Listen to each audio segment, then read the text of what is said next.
Am I the asshole for jumping out of the way when my niece and nephew tried to push me into a pool, causing them to fall in instead? Original post. OOP reluctantly goes to a family BBQ.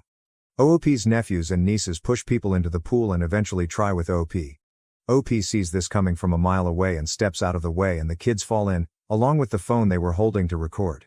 OP's sisters got pissed for almost letting their kids drown, and because the phone is now at the bottom of the pool. They insist that OP should have let the kids push him into the pool and OP needs to apologize. OP is voted NTA update post. OP spends the first part of this post explaining that the kids were fully capable of swimming and that the party ended on a sour note. Turns out drunk BL who faceplanted had to get stitches. Sisters and Bills texted mean shit to OP and he and his wife blocked them. Mom and Dad were pissed at the text and made the sisters apologize and end this nonsense. OP thought things were over but instead gets a text from one Bill saying OP needs to reimburse them for the phone. OP refuses, sends a screenshot to his parents and says he's going no contact with sisters. In what OP says is an out-of-character move, Dad calls sisters and rips them a new one. Grandkids are no longer welcome at their place indefinitely, which messes up the free babysitting Mom provides. They are banned from the vacation house and he tells them that OOP owns that vacation house, not the parents. Sisters freak out. Sisters and husbands come over unannounced to apologize a few days later. OP and wife are out at dinner so they leave a note. OP decides no contact is the best option for now. Update 2. Well, it's been an interesting last few days. I thought the shit had hit the fan before, but it was more of a fart compared to what's happened this week. TLDR. OP provides financial context here. OP's sisters think parents are dripping in money when in fact they are not. Turns out oldest sis and her fam have been living beyond their means and are in need of a loan, which parents can't give. She's also been renting out the vacation house once a month or so for the last 3 years and has been keeping the money. Another sister was aware of this and possibly has rented it out previously as well. OP's parents feel awful and let OP know. They figure that the sisters will try to convince OOP to let them rent out the house. Turns out they're right. The sisters show up and practically force their way inside OOP's house to convince them to let them use the place. They also say, quoting from OOP here, "I've been a shitty brother and that I needed to step up and plan on paying for their kids' college tuition since that's what family does." OOP calls them out on their bullshit and there's a huge blow up and the sisters leave. OP is exhausted, frustrated and drained. Update 3. TLDR. OP's parents decide they're done managing the vacation home, keeping track of who was using it, routine maintenance, etc., because sisters keep pressuring them to use it. OP feels bad for his parents because he wanted them to be able to use it regularly and now dynamics have changed, but he gets it. OP locks the gate with a heavy-duty chain and lock, resets all keypads and creates new codes, gets security cameras and has signs put up saying the area is monitored by video. OP gets a call from both husbands trying to convince him to let them use the house, like they always have. The older BL tried to go up with some friends but couldn't get in. He threatens on the phone to basically break in and acts completely entitled. Other BL sounds like he is being made to call by sister. OOP obviously says no and considers selling the home. He also has no plans to initiate contact with sisters and they are not talking with him. Update 4. TLDR. OP hires a guy to look after the vacation home. Parents are continually pressured by sisters to tell OP to open up the vacation home for Thanksgiving. They refused and instead said they would organize a gathering at an Airbnb if everyone split the cost, otherwise they would host at their place. This causes an argument because the middle sister is for Airbnb, and the oldest sister doesn't have any money. So Thanksgiving will be at my parents' house but OOP and wife won't be there. Parents ask OOP to not sell for now as they would like to still use the place, but won't until sisters have come to terms with the new normal. Wife and OOP have stayed no contact with sisters, but they have called and left messages. OOP says F you Google Voice, demanding OOP meets with them and work out how everyone can use the family vacation home. OOP doesn't respond. OOP also does not plan to turn the vacation home into an Airbnb. This part is directly from the post. My parents tell me that the oldest sister and her husband are getting out of the leases for their SUV and big-ass truck and are selling their jet skis and some other shit they've never needed. That's going to be really hard on her. She's quite the braggart and won't like being seen in something older, smaller, cheaper. My Bill's identity is very much wrapped up with his truck as well. He even has a small tattoo of the truck company's logo. Which frankly is one of the many reasons why he and I never hung out. Update 5. Things have gone to hell. I really, truly did not think anything like this would happen. Short version, My brothers-in-law broke into my vacation home and were arrested. They've been charged with breaking and entering, destruction of property and communicating threats, all Class 1 misdemeanors. I've refused to drop the charges. I might do so if I'm fully paid for the damage they caused. They were still in jail as of Saturday evening. I assume they're out by now. Editor's note: my TLDR of the next part of the post. Bills went to the vacation home and cut through the chain, damaged the gate. They messed up the front door trying to get in, ended up getting through another door and then broke into the barn. David, the guy OOP hired to manage the home, called the cops. Cops didn't buy Bill's excuses that they were allowed and OOP was unreachable at the moment due to spending the day with his wife's family and leaving the phones in the car. Bills were booked at the sheriff's office. Sisters freaked out but OOP had them blocked. Older sister couldn't afford bail because their cards were maxed out, so middle sis would have to pay for everything. OOP and his wife checked their phones late on Friday on their way home and found that mom and dad, the sheriff's department and David had all called. OOP called David when he got home and found out the extent of the damage. He ended Friday calling the sheriff's department and telling them it wasn't a misunderstanding and that Bills did not have his permission to be there. From OOP's post: I waited until Saturday afternoon to call my folks. They were both pretty rattled about it all, my mom in particular. My sisters had browbeat them into telling me I should tell the cops it was all a mistake and that I wanted the charges dropped. I refused flat out, told them there was no way I'd do that until I spoke with an attorney and also not until I was paid in full for whatever it will cost to fix everything 100%. My mom was crying hard by the time we got off the phone, which of course made me feel like shit. My dad suggested it was time for a complete start over but also said he thought they needed to pay for the damage. I haven't gone up to the property yet. There's nothing I can do and I'll probably go nuts when I see the damage in person. The photos are bad enough. I'm hoping for tomorrow or Wednesday, but my job isn't one I can just wander off from for non-emergencies. I've left messages with 2 attorney friends asking them to recommend the right lawyers to go after my sisters and BILs. I don't know what I can do exactly, but I'm hoping to get restraining orders. I have all the texts they've sent me. That might help. I'm strongly considering suing them for the money they made renting the place. I don't care about the cash, but it will help make them as miserable as possible. The gloves are definitely off at this point. A couple of side notes. Bills had no idea I'd hired someone to keep an eye on things or that there are cameras there now. My parents knew but hadn't told them because they knew it would just give my sisters a reason to drama up. There are signs on the property stating it's being monitored with cameras and no trespassing signs though. My wife has completely had it at this point. I don't blame her. She's been more than patient about it all, but she reached her limit and was not shy about letting me know. She told me it's up to me how I deal with this, but that she thought they all needed to be taught a hard lesson. Older BL likely won't face any repercussions at his job over this, but middle BL has a security clearance, so he might. I'm hoping that will be motivation for middle Bill to pay for the damages himself immediately. David, the caretaker, has an interesting background. I knew he was friends with some of the deputies, figured it was because they were all locals. I was wrong. He was a cop in a big city for years, was shot on duty and afterwards decided to quit and move to where his parents had retired. He has some PTSD over it all. His dog is a certified service animal and is usually with him. I know law enforcement people tend to hang together. I guess that's how they became his friend group. I don't want to see or speak with these a-holes for the rest of my life. I know this is in direct conflict with my overwhelming urge to make their lives as miserable as possible. Update 6. Didn't think I'd be doing another post this soon, but a lot has happened over the past 2 days. Short version, I think the corner has been turned on this crap. Thursday afternoon I got a courier-delivered envelope at my office. In it was a signed letter from both my brothers-in-law and a cashier's check for $5,000. In the letter they made what I have to say was a really sincere apology. Among other things, they acknowledged breaking in, acknowledged it was wrong, said the $5,000 was to pay for the damage and that they'd pay more if it cost more than that. Also said they'd stay away from the vacation home unless my wife and I specifically invited them. They also asked that I do what I could to get the charges dropped as soon as possible because they both could lose their jobs and that they'd agree to a restraining order or whatever else it took for that to happen. There was more as well, all conciliatory, but that's the gist of it. To say this was a shock is an understatement. It was, obviously, a total 180 from their past behavior. I'd already made an appointment with an attorney to see about suing my BILs over the damage and to try to get a restraining order. I called him and told him what I'd just received and he agreed to meet with me at the end of the day instead of next week. Told me not to deposit the check. We met for about 2 hours. He ended up recommending the wife and I do a settlement and mutual release agreement with all 4 of them, sisters and BILs. He said if we went after them via a lawsuit that we'd almost certainly win, but that it could take 2 years or more, there would be sizable upfront legal fees and that we might never see any money. He also said we could keep the $5,000 free and clear even if we didn't let them off the hook. He's drawing up the agreement. It won't be ready until Monday.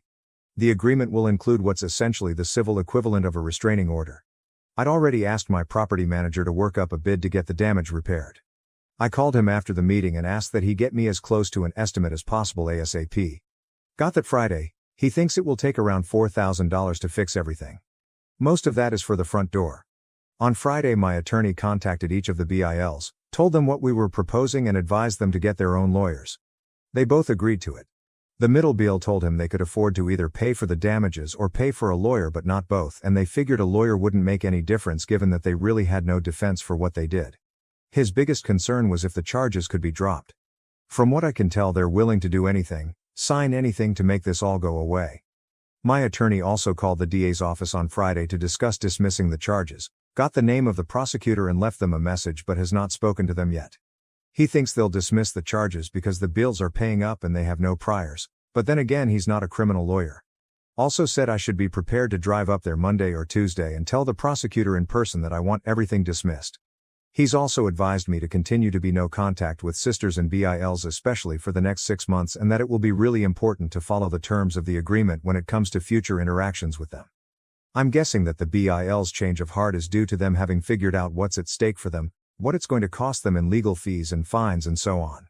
There's also the highly unlikely possibility that they could go to jail for up to 120 days, and as I've mentioned, one of them has a security clearance for his job that could be at risk. So this is their Hail Mary pass to keep their normal lives. This isn't a perfect resolution to the situation, but at least it will get me past the legal and financial parts of the shit show that I've been in for the past few months. I doubt I'll ever have a civil relationship with any of them ever again, and that's fine. What I want most at this point is to close this off, get on with my life and never speak to any of them again. I'm exhausted from this. Wife feels pretty much the same way. Kind of a side issue, but getting the written apology was, weirdly, a huge moment for me. I wasn't expecting that ever, but apparently it matters to me quite a bit. The money doesn't feel particularly important at this moment. I'll damn sure take it though. Also, I'm pretty certain my middle sister and her husband came up with the money. The cashier's check is from the credit union of the company he works for. Once things are signed, I plan to make one more update, probably just an edit to this post. I'm sorry for being so pedantic. Writing these posts has helped clear my head and the feedback has really helped. I truly appreciate everyone's comments, insights, and support. And I really, really hope none of you ever have to go through this kind of nonsense. Update 7. Tuesday morning I met with my attorney and went over the agreement. Changed a couple of minor things and he sent it to my sisters and brothers-in-law. It included a requirement that they pay my attorney's fee, about $3,000.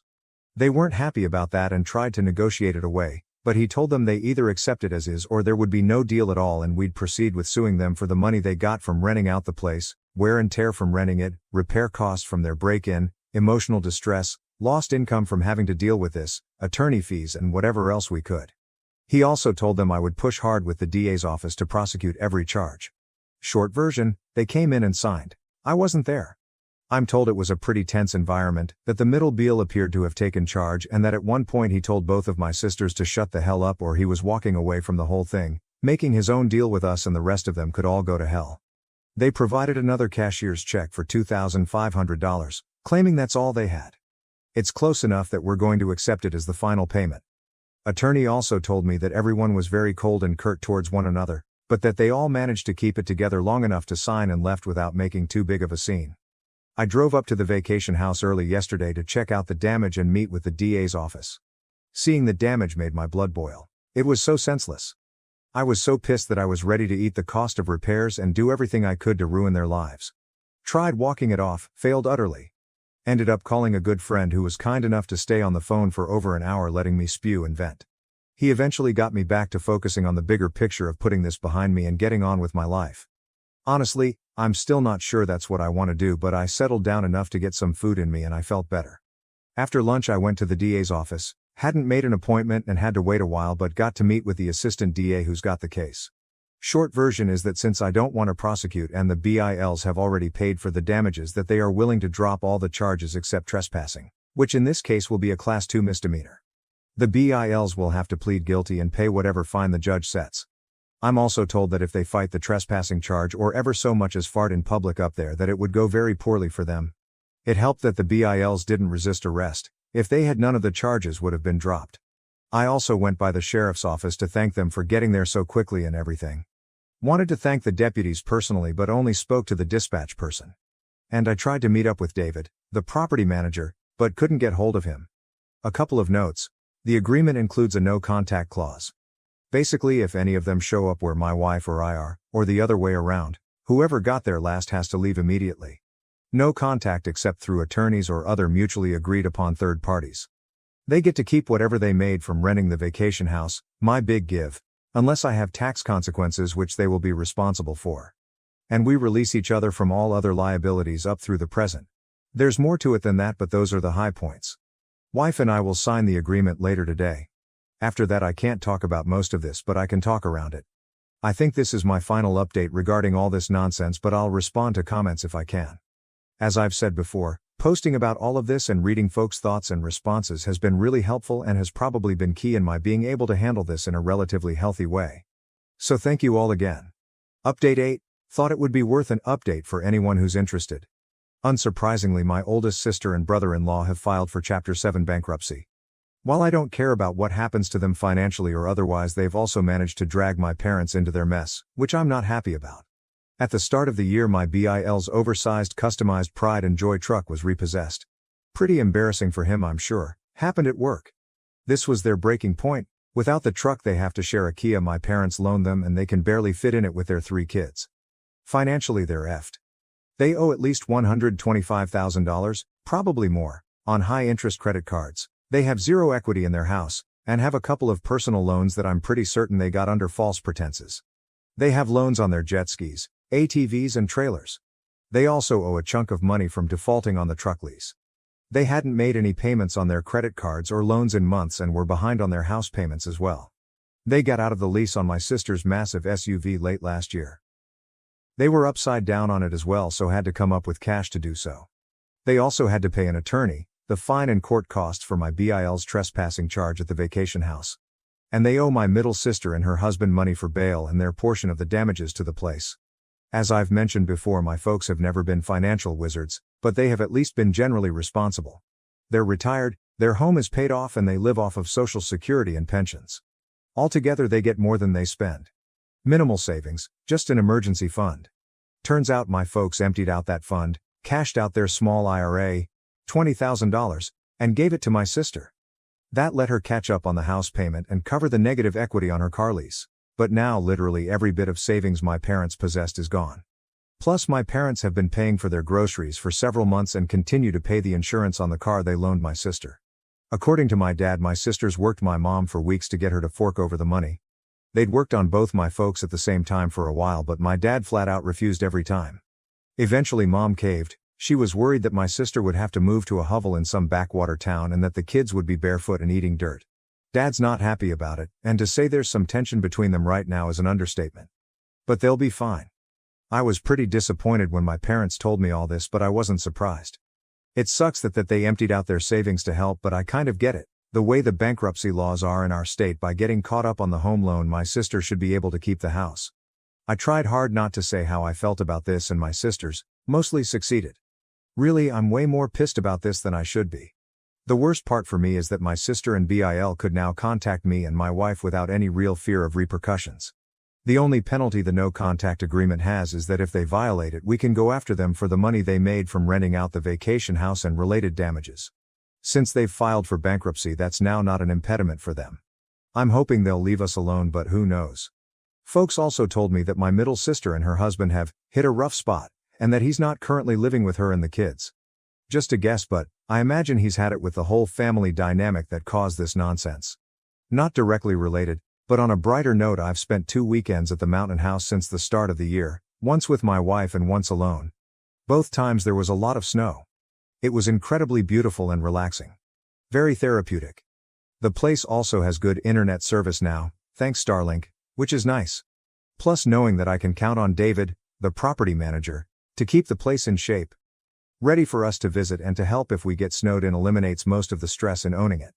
My folks have used it a few times as well and get along great with David. Relevant comments. Could you get a restraining order? If they start up again, I do indeed plan to get a restraining order. In fact, my wife made it clear to me she expects a very hard approach to any BS from them going forward, which I agree with, of course.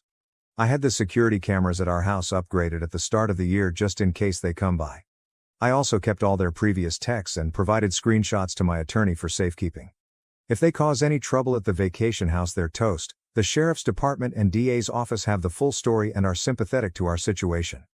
$125,000 on credit cards? $125,000 is my estimate based on my sister telling my parents they were racking up at least $3,000 per month just in credit card interest. She thought it might be more.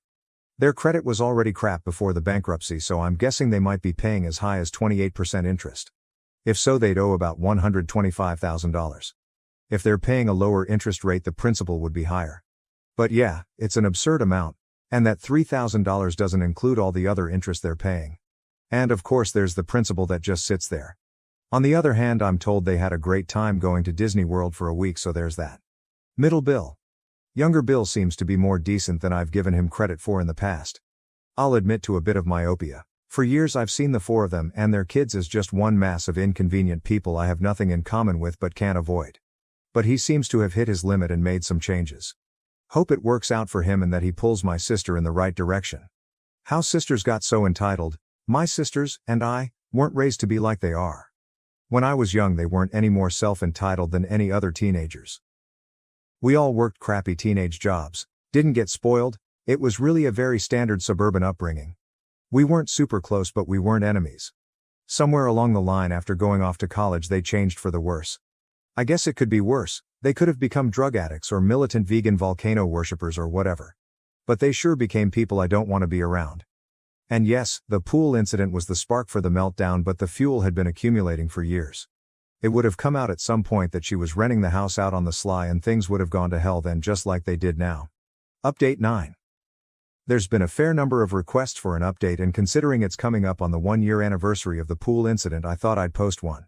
My folks worked through Mom giving my oldest sister her IRA and their emergency fund. Altogether, Mom gave her $45,000. According to Dad, once Mom realized how much she'd been manipulated, she got as mad and upset as he'd ever seen her. I think she had a moment of clarity. She and Dad ended up calling my sisters on a 3-way call, and according to Dad, it went south pretty quickly. Sisters were gaslighting them. Mom lost her cool and ended up ripping into them hard. There were lots of tears, and eventually both sisters hung up. Mom really just wanted both sisters to acknowledge that they'd put her and Dad in a risky financial situation.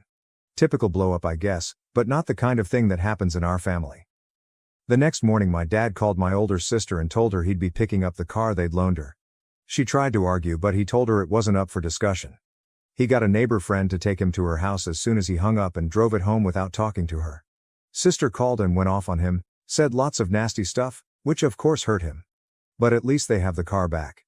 Dad also told me something that left me dumbfounded. For the last 17 years they were giving both sisters a grocery allowance that was up to $500 per month. What the effing F? I'd thought I had a pretty good handle on where their money was going, but clearly I was wrong. This started back when I was going to graduate school and living at home. My sisters asked for the money because they thought it wasn't fair that I was living at home rent-free, and then it just never ended. In any case, my parents cut them off. Unsurprisingly, my sisters weren't happy about it. Who the hell gets an allowance from their parents when they're in their 40s? Because of all this, my folks and sisters quit talking for a while. Don't know if they've resolved everything, but they appear to be on speaking terms again, though my folks aren't having them or the kids over.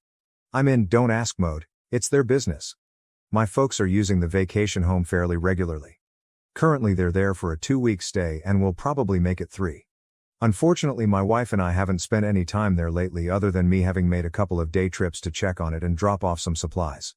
The property manager I hired, David, is still taking good care of the place. Side note, middle sister told my mom that the oldest sister had been making over $6,000 per month renting the house out, and that it had been going on for nearly 3 years. Pretty certain she didn't declare the income, so that's like grossing $8,000 to $9,000 per month. I will forever find that galling. Oldest sister and BIL still have their house. My attorney checked up on their bankruptcy case. The court converted it from Chapter 7 to Chapter 13, which I believe means they have to pay back a lot more of their debts. Middle sister and her husband are still separated. I don't know if my middle Bill has had any issues with his security clearance because of breaking into the house. I do know he's still with the same big defense company. At my parents' request, I've been working on putting their house into a trust. They want me to manage their affairs as they get older and keep the house safe from my sisters. I'm working with an attorney, but it's not done yet. Folks have asked me to be the trustee and have also given me full power of attorney. The best part about the last few months is that my sisters, Bills, have left us alone and have stayed away from the vacation home. Wife and I are really happy to be back to our normal lives. Hope everyone else's lives are going great. Update 10, December 14th, 2024. Some folks have asked for an update. Here you go. In August, my attorney let me know he'd received a letter for me from my middle brother-in-law. This was the first contact from any of my sisters or their husbands since they'd been arrested. It was a long letter, had a sincere apology, and a lot of information he thought I should know. Biggest thing was that he and my sister are divorced, not separated. He moved out and filed for divorce right after we made the settlement agreement. He and my middle sister kept it quiet until it was done. Their house sold in June and she's moved to an apartment. He told me that his being arrested last year, along with my other BIL, for breaking into the vacation house could have cost him his job and killed his career, and that it was a huge moment of clarity. He said that the dynamic between the four of them, my sisters, him and my oldest sister's husband, had become totally toxic, that they are all borderline alcoholics or worse, and that he had to get away from that environment. He no longer speaks to my oldest sister or her husband. He also asked if he, my dad, and I could meet and have an extended conversation, as there were things he needed to talk about in person. Frankly, I was unenthused, but my wife thought it was worth doing. I asked my dad if he was interested. He was, so I relayed a response to now ex-Bill through my attorney and we met over lunch. We talked for over 2 hours. It was pretty exhausting. Ex-Bill looked better than I'd seen him in, well, forever. He's quit drinking, is in therapy, has lost a lot of weight and looked fit. He was apologetic about all the BS he'd been involved in and apologized to my dad for hiding the divorce. Told us therapy is really helping him. Asked me if the $5,000 he'd sent covered all the damage to the vacation house. I told him it had, and thanked me for talking to the county prosecutor. Said he is strongly considering transferring to a new project that would have him living overseas for the next few years, that he really needed to reset his life, but he was trying to balance his mental health against not being part of his kids' lives every day. Ex-Bill also hit us with what for me was quite the WTF. Apparently my sisters have hated me since before I was born, but have always hidden it from the rest of us. They liked things better when there were just the two of them. He said when they drank, which was whenever they were together, my sisters would often bitch about me being the favorite child, how my folks gave me more opportunities than they had, how my doing well was a result of that, and that I didn't deserve my success. None of that made any sense to me or my dad. All three of us went to the same public schools, had dumb part-time jobs, etc. My folks paid for 100% of their college, not mine. I got a full scholarship. I was pretty shocked by this, but my dad was literally speechless. Dad eventually said he had no clue they felt that way as kids and that he and Mom had never favored any of us. He's still having a hard time with this. Personally, I'm embarrassed that I was clueless about it all my life. But it does explain a lot. Ex-Bill warned us that my sisters and remaining BIL intended to put on a full court press to alienate my folks from my wife and me. They also plan to keep the grandkids away from my folks to pressure them. He said that they're still 1000% convinced that my folks are sitting on a ton of money. They want some of it ASAP and are sure I'd stop my folks from giving them anything. That got a laugh out of my dad because he and Mom simply don't have any real money. They do have their house, of course. Ex-Bill also told us that he and my middle sister had rented out the vacation house a total of 6 times over the years. He offered to pay me what they'd made. I declined and told him it was in the past. He also told us my older sister Bill had never declared the income from renting out the vacation house. He didn't want to get in trouble with the IRS. Both my dad and I spoke with ex-Bill separately for a few minutes. Don't know what they talked about. I thanked him for his apology and for making things right financially. Also wished him well and told him I'd be willing to talk with him again down the road. Don't think that's going to happen. I probably could have been more forgiving, but I think he appreciated me not bullshitting him by acting like all this crap hasn't affected my wife and me. There was more, but it's less important, and this is too long as it is. After ex-Bill left, I asked my dad if he, Mom and I could sit down and talk about all this. I didn't mean immediately, but that's how he took it. He called Mom and let her know I was coming over, so I rolled with it. She was pretty hurt by my sister's plans to ruin her and Dad's relationship with me and my wife and to use the grandkids as pawns. She cried a lot and wanted to confront them immediately. Dad got her to put a pin in that for a while. Mom was also dumbfounded about me supposedly being the favorite child. She feels like they were actually more strict with me because I had a hard curfew and my sisters didn't. To be honest, I barely remember that. It was 25 years ago. A couple of side notes. Middle sister eventually told our folks she's divorced. She's currently living off child support and her half of the home sale. Supposedly she's trying to find a job.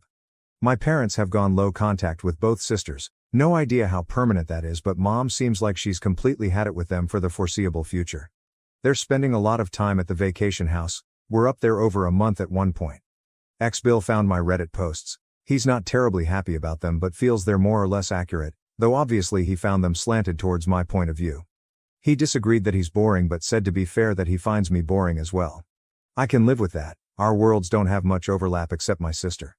We got the trust set up for my parents' house. I'm the trustee. All this has been emotionally draining for me. I decided it would be a good idea for me to see a therapist again. I've seen one in the past, mainly for stress-related issues. I've been doing so for a while and it's definitely helpful. Therapist tells me my decision to stay no contact with my siblings is healthy for now but also wants me to keep an open mind down the road.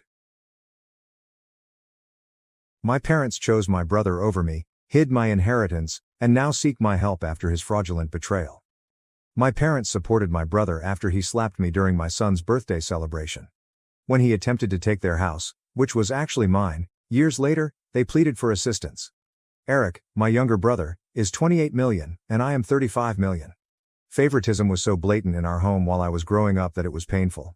My parents behaved as though Eric was a priceless treasure that had to be safeguarded at all costs from the moment of his birth, while I was just there.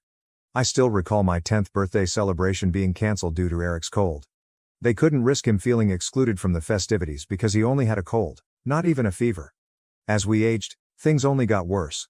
I was the debate team captain, a straight A student, and even received a partial scholarship for my SAT results. My parents, however, hardly noticed. They were too preoccupied in complimenting Eric on passing his classes with C grades. The same thing happened at every parent-teacher conference. They would ignore my accomplishments and concentrate on how they could support Eric in doing better. At the age of 18, I moved away with the intention of succeeding without their continual comparison. I earned a degree in computer science, worked several jobs to pay for education, and got a fantastic position at a software business. I met my wife, Darla, 33F, there. She is intelligent, kind, and, in contrast to my family, she genuinely acknowledges my accomplishments. James is our 1-year-old kid, and we were married 5 years ago. Eric, however, never left the house. After one semester, he left community college because it was too stressful, and returned home. At the age of 28, he continues to live with our parents and works part-time at a nearby video game store. He spends much of his time playing video games. This is entirely made possible by my parents. They cover all of his expenses, including his meals, bills, auto insurance, and game subscriptions. My mother literally broke down in tears when I suggested that Eric might want to look for a full-time job, saying that I was being too harsh on her sensitive little boy. We threw James's first birthday celebration at my parents' place last month. They insisted, even though I didn't want to. Mom remarked that being a part of his nephew's special day would mean a lot to Eric. In an attempt to maintain harmony, I accepted even though I should have known better. The celebration got off to a decent start. We used streamers and balloons to adorn the garden. James was enjoying himself greatly in the company of his loved ones. Up until lunchtime, everything was going smoothly. I was searching the crowd for Darla after stuffing my plate full of food. At that moment, it occurred. Eric was standing just behind me as I turned around and unintentionally ran into him. His new limited edition gaming t-shirt got some of my food, which was pasta with marinara sauce, on it. Since I understood that gaming gear can be pricey, I instantly apologized and offered to buy him a new shirt or even pay for dry cleaning. Eric flipped out rather than accept my apology. He began to yell that I always ruin everything for him as his face flushed. He cited instances from our early years when he claimed that I intentionally attempted to harm him, such as when I broke his game console by tripping over its wire. I was 12, he was 5, or when I received the last piece of pizza at his 10th birthday celebration. I hadn't eaten all day because I was helping set up his party. The room fell silent. We had everyone's attention. Eric gave me a forceful slap across the face before I could fight myself. The room was silent as the sound reverberated. My cheek ached, but the next thing that transpired hurt even more. My mother hurried over to fuss over Eric, not to see how I was doing. She began to inquire about his well-being and whether he required ice for his hand after he slapped me. As though I had done something wrong, my dad simply stood there with his arms crossed and gave me a disapproving look. I surveyed the space. James, who had begun to weep from the chaos, was being held by my wife, who was standing there in shock. While some people glanced away awkwardly, others murmured to each other. I stood there with a red mark on my cheek, and there was Eric, being comforted by our mother. I asked my parents whether they truly approved of their son being beaten at his own child's birthday celebration when I had finally found my voice. My mother's reaction? "You're older, you should know better. Look what you did to his new shirt. You know how much he loves his gaming merchandise, he's saved up for weeks to buy that." I lost it at that point. Years of repressed annoyance were released. I told them that throughout his life, they had allowed Eric to act in this way. They had never reprimanded him, encouraged him to improve, or held him responsible for anything. I brought up the fact that, at 28, he was still living at home and playing video games, when I had put a lot of effort into building my life since I was 18. I explained that Eric had a gaming tournament that day, thus they had missed my college graduation. How they were so preoccupied with making sure Eric didn't feel excluded that they hardly assisted with my wedding. How Eric felt uncomfortable around infants, thus they had only been to see James twice since he was born. If I couldn't respect my brother, my dad became irate and urged me to leave their home. That's exactly what I did. I told my wife we were going, scooped up my son, and left. "Look how upset Eric is now," was the reason my mother broke down in tears, not the fact that I was going. The calls and messages began to come in later that day. I had to apologize to Eric, my parents informed me over the phone. He apparently locked himself in his room and wouldn't go because he was so unhappy about his damaged shirt. Some family members called to let me know that I should have recognized Eric's sensitivity and refrained from provoking him by spilling food on him. According to other texts, I was being dramatic about a little slap, and should be more understanding because I'm the older brother. Eric, my parents, and the family members who stood up for him were all blocked by me. Some relatives who were present at the time of the incident expressed their support for me, stating that they had always seen how unfairly I was treated but had refrained from speaking out to prevent creating a scene. Too late, too little. Now, a month has passed. My wife completely agrees with my decision to cut off communication. She stated that she never wants James to believe that hitting people is acceptable or that he must put up with abuse because it originates from his family. Some family members claim that since Eric is my younger brother, I should forgive him and that I am being too harsh. However, I fail to see why, simply because we are related, I should continue to put up with mistreatment. First update: I haven't communicated with my family in 2 years. The absence of their incessant drama has brought tranquility to life. At 3 years old, James is doing well. In addition, we have a 6-month-old daughter named Emma. In addition to purchasing a larger home and receiving advancements at work, Darla and I have been content with our lives as a family of 4. Everything changed last week when I received a call from an unidentified number. My mother was crying uncontrollably. Her cries made it difficult for me to grasp what she was saying at first. I was shocked by what I heard when she eventually relaxed enough to talk. Eric was selling their house after somehow getting it transferred into his name. They had been given 2 weeks to vacate by him. There was nowhere for them to go. But the biggest shock wasn't even that. I was stunned to learn that the house had truly always been in my name. Mom says my grandfather left the house to me in his will when he died 15 years ago. I had just started college at the age of 20. Due to their own plans, my parents never disclosed this inheritance to me. In an attempt to persuade me to give the house to Eric when he was more stable, they had been waiting for the right time to tell me that they wanted Eric to ultimately own it. They resided in my house for 15 years without claiming it as their own.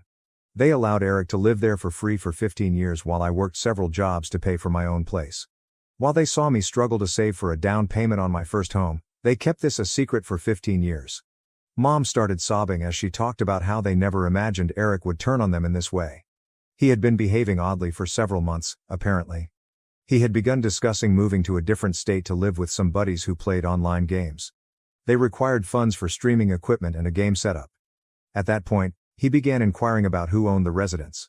How Eric was able to get the house registered in his name is still a mystery to me. He took care of the paperwork during their trip last month, according to Mom, who kept saying it. I can only presume he falsified my signature because I never signed any transfer forms. The situation's irony is nearly comical. Since the house was genuinely mine, the same parents who evicted me from their home 2 years ago are now pleading with me for assistance. The brother who attacked me during my son's birthday celebration has now betrayed them by attempting to take my belongings. Mom talked on the phone for an hour about how they were going to be homeless and that they had nowhere else to go because they had spent all of their savings on Eric over the years, including paying for his failed college attempt, purchasing his gaming gear, paying for his insurance and car payments, and even paying for his convention attendance. She also disclosed that Eric's behavior worsened after I stopped communicating with him. He declared he was going to become a professional gamer and completely quit his job. He played games all day and streamed to his modest internet fan base at night. He would have tantrums, smash things, and threaten to move out when they suggested he look for a job. My father also picked up the phone. He attempted to defend their conduct by claiming that they just had their two sons' best interests in mind, that they had intended to ultimately notify me about the bequest, and that they never imagined Eric would act in such a way. He even went so far as to suggest that perhaps none of this would have occurred if I had kept in touch. Without saying anything, I hung up. I received more calls from different family members pleading with me to assist my parents. Some people made an effort to guilt-trip me by bringing up their advanced age and vulnerability. Others said I was being just as evil as Eric by not helping them. Darla believes that since they are still my parents and appear to sincerely regret their situation, we ought to assist them, but I find it difficult to sympathize. For 15 years, they misled me about my own property. While I put a lot of effort into purchasing my own home, they let their golden child to reside there for free. When he attacked me in front of my family, they stood up for him. The only reason they contacted me now was to ask for something. To find out how Eric was able to get the house in his name, I got in touch with a lawyer. The attorney attested to the fact that my grandfather's will did, in fact, leave me the house. Because I never signed any transfer forms, she is investigating the documents Eric used to transfer the property and concludes that his claim to the house would not stand up in court. She added that we could file a lawsuit against him for forgery. I'm unsure right now. Since my parents are still my parents in spite of everything, I have a part of me that wants to help them. However, I also believe that they deserve this because they deceived me and allowed Eric to continue doing so for so long. Perhaps this is the wake-up call they've been waiting for to realize the true nature of their beloved golden child. First update. Although it wasn't simple, my lawyer assisted me in regaining the residence. Yes, Eric had falsified my signature on a number of documents. Additionally, he falsely claimed to have my power of attorney while lying to other agencies. After nearly 3 months of legal proceedings, Eric has been evicted and the house is once again in my name. I gained additional knowledge regarding what truly transpired during the court processes. For months, Eric had been organizing this. He had discovered my grandfather's will while searching through our parents' old papers. He began looking into ways to transfer property ownership after realizing the house was legally mine. He even used a fictitious name to join some internet communities on real estate fraud. The quality of the fake documents was very high. According to my attorney, Eric ought to have had assistance from a property law expert. Later on, we discovered that he had been using money he borrowed from our parents to pay an internet consultant, claiming the money was for gaming equipment. Eric lost it all when the police arrived to evict him. He locked himself in his room and wouldn't leave. After hours of haggling, he eventually agreed to go when the door was threatened to be broken. He would not stop yelling that we were all out to destroy his life and that everyone was against him. I was urged by my parents to allow them to remain in the house. After obtaining my location from a family member, they arrived at my house and genuinely collapsed in the driveway. They have nowhere else to go, Mom said, sobbing.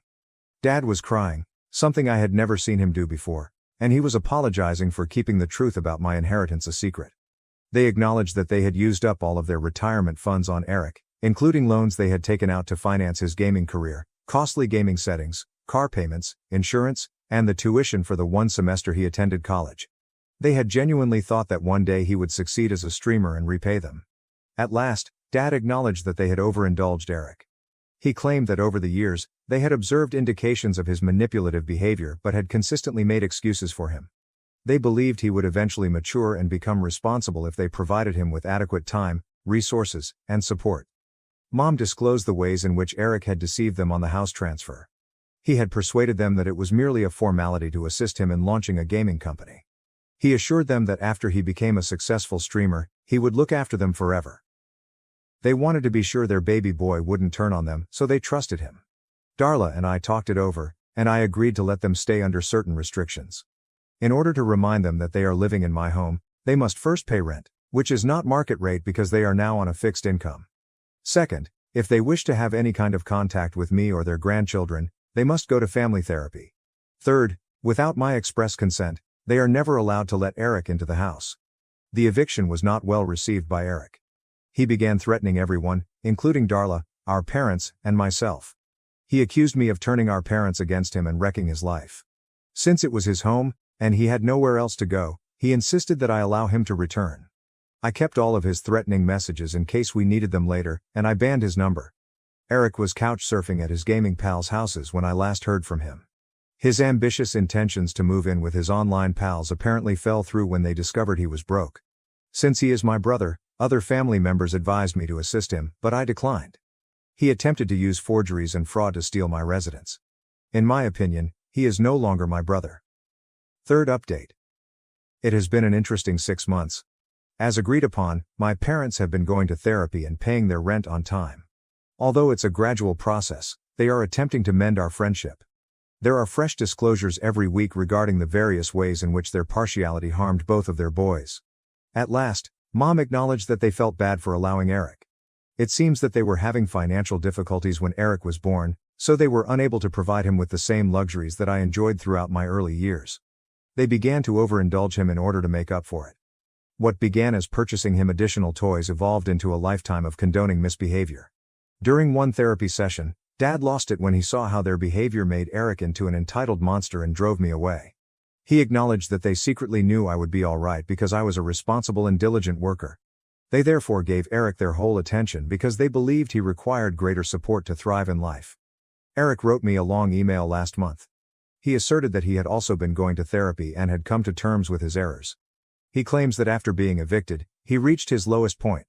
His streaming career never took off, and none of his gaming pals wanted to take him in permanently. He currently shares an apartment with 3 roommates and works at a warehouse. Eric apologized in the email for everything, trying to steal the house, faking my signature, and assaulting James on his birthday. He claimed that treatment enabled him to see how his perspective of the world had been distorted by his parents' partiality. He promised to pay the rent this time and asked if he may live with our parents again. I turned down his request. I sent the email to my attorney, who suggested that I stop communicating with him because of his track record of deceit and deception. Even though I inherited the house, I worked hard to obtain everything else in my life. Even if he says he has changed, I will no longer tolerate his behavior. I continue to face criticism from some family members for charging my elderly parents rent. They claim that I'm being unkind and that families ought to provide unpaid support to one another. However, this is about boundaries and consequences, not money. My parents only expressed regret when they wanted something from me, allowed my brother to be abused, and concealed my inheritance for 15 years.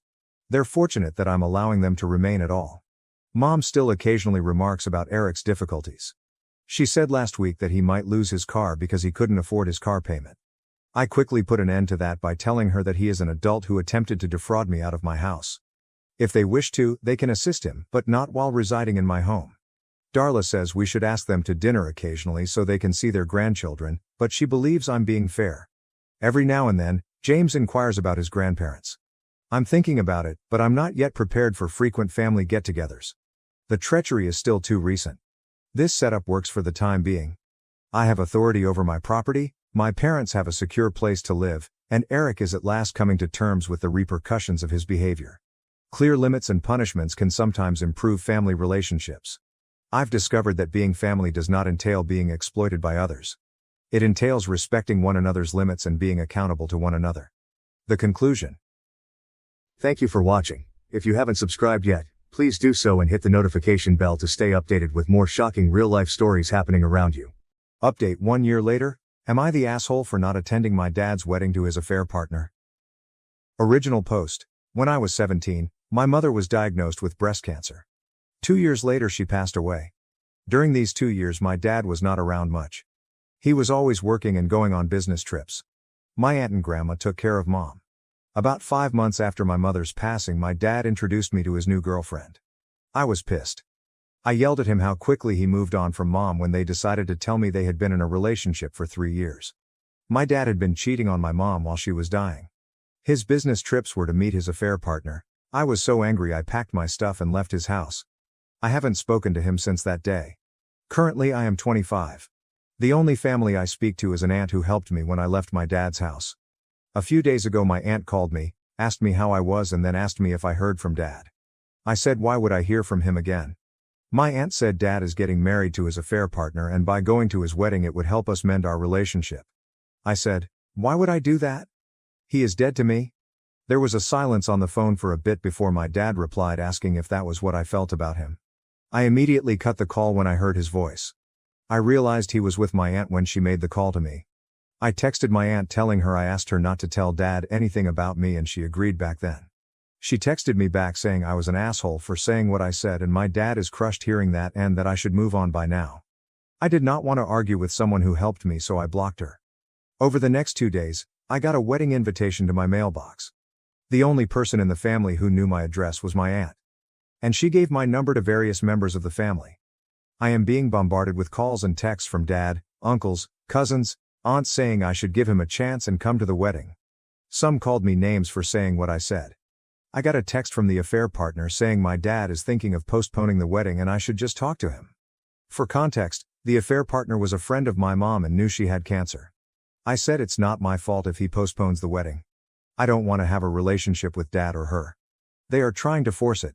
It got quiet after that, but being told by so many people from my dad's side I am an asshole did leave me conflicted, but I am sticking to my guns. So, AITA? Relevant comments. Your aunt violated your trust and the rest of your family needs to be cut off too. Yeah, I have blocked 39 numbers. But what my aunt did really made me sad. I genuinely thought she cared for me. It feels like there is a catch here for them to want to reach out now and not years ago. Actually, I thought about this too. And I think you may be right because I got some texts like, it's a son's duty to take care of his father and, your future kids would want their grandfather in their life. On safety. Thank you. I am in the process of changing my number and updating contacts. As for where I live, it's a pretty secure apartment. You can only come in after me or someone buzzes you in, then you have to write down your name with security and the elevator works with a key fob only. I am hoping that I don't have to move but keeping my options open if it escalates. Top comment. Chilled of Obama, NTA. Your dad cheated on your mom while she was dying, and now the whole family is upset. You've calmly expressed how you feel about it by A. Cutting your dad out, and B. Not attending the wedding. Your aunt also violated your trust by giving your contact information out without your consent. I'd say cut the whole family out at this point. OP is voted NTA mini update in comments. I sent a text to all 39 numbers who called or texted me detailing what dad did and blocked all of them. I don't care for their responses.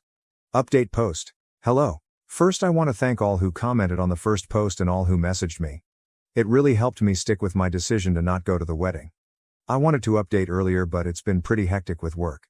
So, after the many texts and calls from multiple family members, I sent a text to all the numbers detailing what dad did and why I chose to be no contact with him. I then blocked all the numbers. I have changed my number but kept the old number in a separate phone to collect evidence if they start to harass me from random numbers. But luckily nothing happened and I thought that was that. A week or so after that, my aunt's fiancé came to my apartment. He knew what time I got off work and was waiting for me in the parking lot. I was apprehensive but he assured me he only wanted to talk. And according to him the text I sent has caused a shitstorm in that family. He told me that some of the cousins who did not know what happened in the past started to question dad and affair partner and they started to get defensive and deny it, but someone revealed that it was true. This has caused a massive argument within the family with some cousins pulling out of the wedding. Dad wanted to postpone the wedding so he could talk to me but the affair partner threatened to leave him if he did that. The news of what dad and affair partner did also reached some of their friends who were at one point friends of my mom as well. Some of them have also pulled out of the wedding and this caused the affair partner to have a breakdown and started banning anyone who brings it up, family members included, from the wedding. According to my aunt's fiancé, she is blaming this all on me and says I did this intentionally. I laughed at that. The wedding is still somehow happening. I asked him about my aunt and how all this started and he said all he knows is that there was a conversation of how bad the family would look if I wasn't at the wedding and that my aunt offered to call me. He said that he disagreed, but she did it anyway. He said that he is only here because he felt I needed to know what happened. I thanked him but said I will be going completely no contact with her and by extension him as well. He agreed, wished me well and left. I am not going to lie and say I am completely okay. I miss my aunt. I miss my mom. But I know what I did was the right thing. I am currently staying with my girlfriend and she has been cheering me up by coming up with absurd ways to ruin the wedding. As a lot of you said, I should try therapy and I am going to take that advice. Some of the comments have made me realize that I have bottled up a lot of grief and anger. I am super nervous about it, but I also feel it'll do me good. So, once again, thank you for all your comments and advice. Ciao. Comment on girlfriend's ideas. The very first idea she came up with was, let's go to the landfill and catch some rays, then let's release them at the wedding. It got progressively worse from that. Obviously this is just for fun, and I have no intention of going anywhere near that wedding. But reading some of the ideas here is giving me a good laugh. Update 2. Hello, I don't know if I'm doing this right, but I logged in today and saw a lot of messages asking me what happened and how I'm doing. I wasn't sure if I should write this or if anyone would even see it because I don't know if I am doing it, but here it goes. For everyone asking what happened at the wedding, I don't know much. All I know is that they got married. No one from that family contacted me since then, and I didn't go asking around either. I am at peace with it. As for me, things are different now. First, I want to thank everyone who reached out and asked how I've been holding up. Your kindness means more than I can put into words. I'm getting better, slowly, though the journey hasn't been easy. A lot has changed since my last update. I'm single now and have moved to a new city. My ex, who I'll call Mia, and I separated about 4 months after my last post. We celebrated 2 years together in March and talked about our future. But I was a mess. Therapy started well, but I quickly realized just how many unresolved issues I had bottled up from losing my mom. I was struggling emotionally, crying at random, worrying for some fucked up thoughts that I might somehow turn into my dad, and spiraling with fears I couldn't control. Mia had dreams of marriage and kids, and I knew I wasn't in the right place to give her the future she deserved. It would have been very selfish of me to ask her to stay until I got better. We had a long, honest talk, lots of tears, and ultimately decided to part ways. It wasn't easy, but it was the best decision for both of us. Mia and I still cared for each other deeply, and she, along with my friends, checked on me every day after the breakup. I wasn't left to face things alone, and for that, I'm so grateful. In July, I was offered the chance to move to the head office of my company in another city. After discussing it with my therapist, I decided it would be a good opportunity to change my surroundings and start fresh. In September, I made the move. My best friend used 25 days of his 30-day holiday to help me pack, move, and settle in. I can't overstate how much that meant to me. I have incredible friends. Since then, I've been taking things one day at a time. The new office has been amazing. Everyone was so welcoming, which was a big relief since I'd been anxious about starting over somewhere new. I now attend online therapy sessions twice a week and grief counseling in person here. It's been helping a lot. I'm in a much better headspace than I was before, though I still don't feel ready to date again. For now, I'm focusing on my career and on continuing to heal. Once again, thank you to everyone who has supported me, whether through messages or just by caring enough to check in. It means the world. Now to the next story, story 2. I had an emergency C-section, and my husband wanted a divorce because he didn't witness the birth. Throw away because I want to fix this and I'm paranoid about more people in our lives finding out. It's all so fucked up already, I don't want more stress. My husband, 29 million, and I, 30 billion, have been married for 5 years. I gave birth to our first child in September, a girl. My husband was present for most of my labor, but things went very pear-shaped and I had to have an emergency C-section. The doctors told him to leave the room and wait outside. In short, he did not see our daughter be born. A week ago he informed me that he wants to divorce and start over on his dreams of having a family. He insists that he cannot bond with our daughter and says it's because he didn't see her being born. He said a lot about how it's always been a dream of his to have a small, close-knit family, and now he can't have that with me because of the C-section and his not being in the room. His dad suggested therapy, but husband refused, saying he knew it wouldn't work. I've made sure he knows I'm open to the idea if he changes his mind, but he's been very insistent that he knows this can't be fixed. Part of me knows I'm basically asking for a magic spell here, but does anyone have any ideas how, if this can be fixed? I'll try to answer any questions anyone may have. Sorry if the flare isn't correct, I just guessed. Update 1. I wanted to update and thank everyone who sympathized with me and tried to help. There isn't much new, but some things have happened. I can't link my first post here according to the rules, but these 2 posts are the only ones this throwaway has, so it should be easy to find. TLDR. I, 30NB, gave birth in September. Things went badly. I needed a C-section. Husband, 29M, did not see daughter be born. Husband insists that he can't bond with daughter and wants a divorce so he can start over on his dream of having a close-knit family. Several people suggested asking him to come with me to a therapist so I can get help understanding why he's leaving.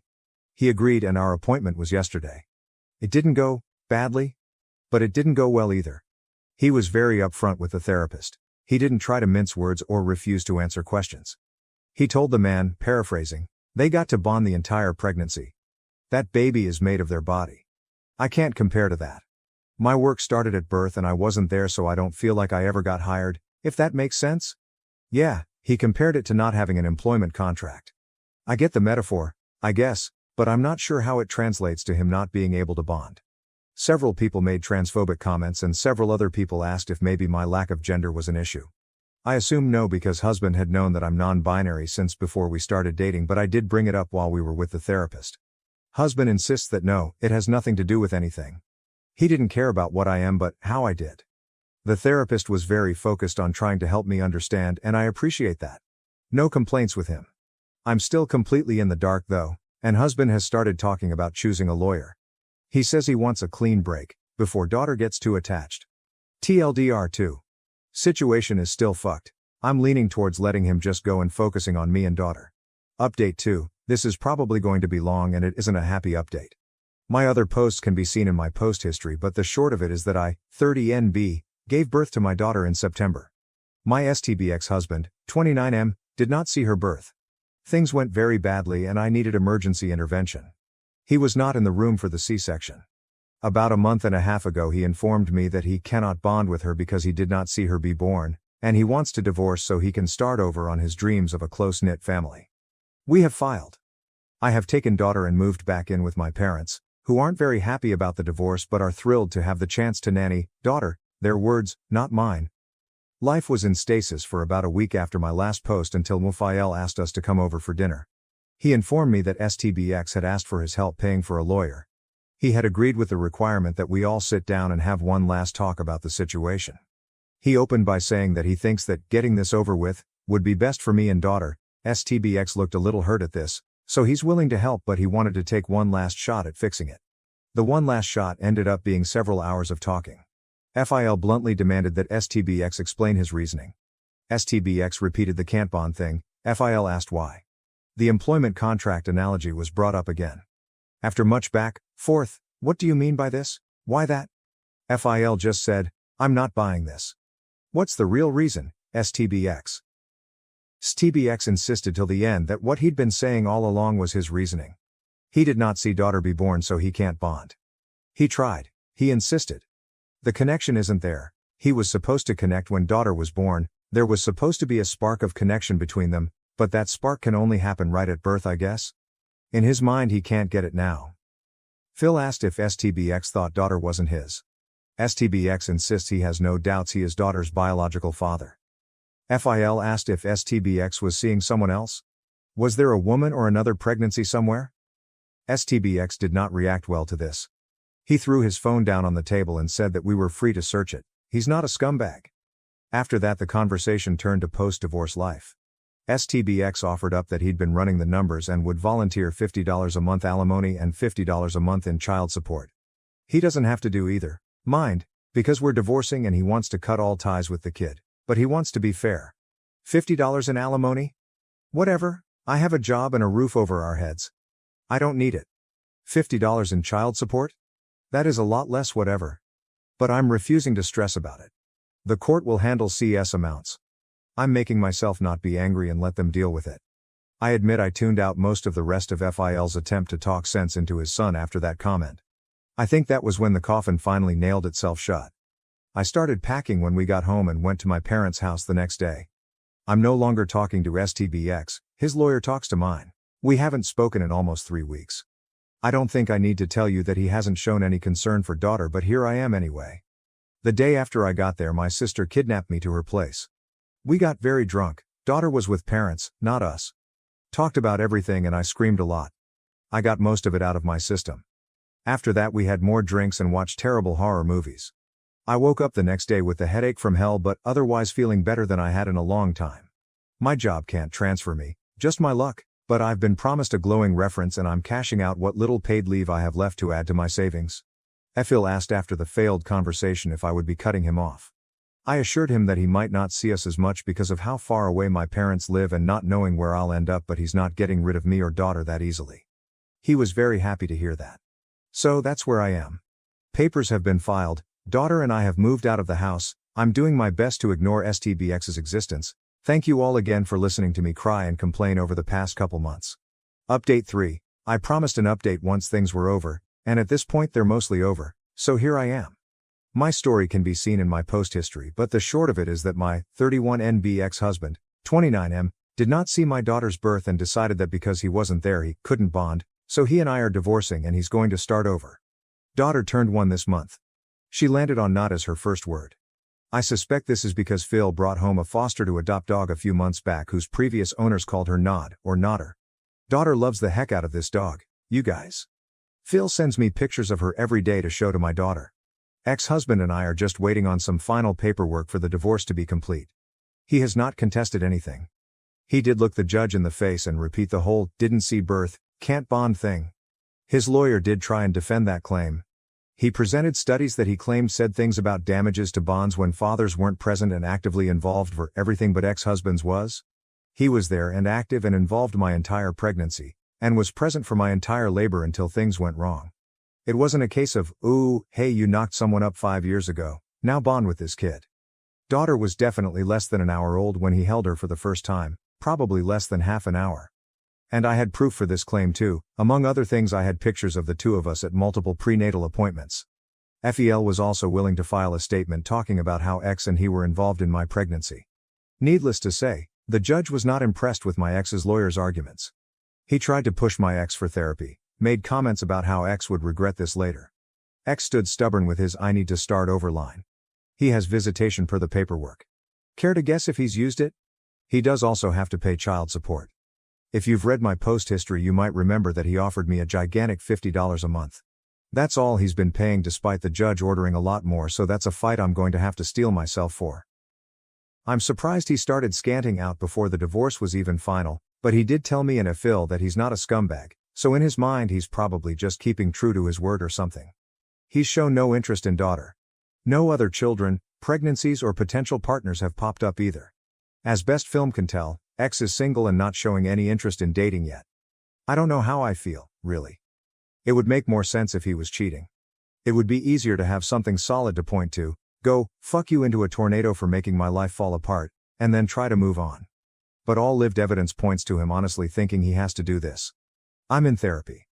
I've found a place about the middle of my parents and FIL, and I'm still doing freelance work. I would rate myself okay. Daughter is happy, healthy and kicking. She will be fine. I plan to never speak to ex again once this paperwork is done. I just have to wait to be able to totally start over myself. Thank you for watching. If you haven't subscribed yet, please do so and hit the notification bell to stay updated with more shocking real-life stories happening around you.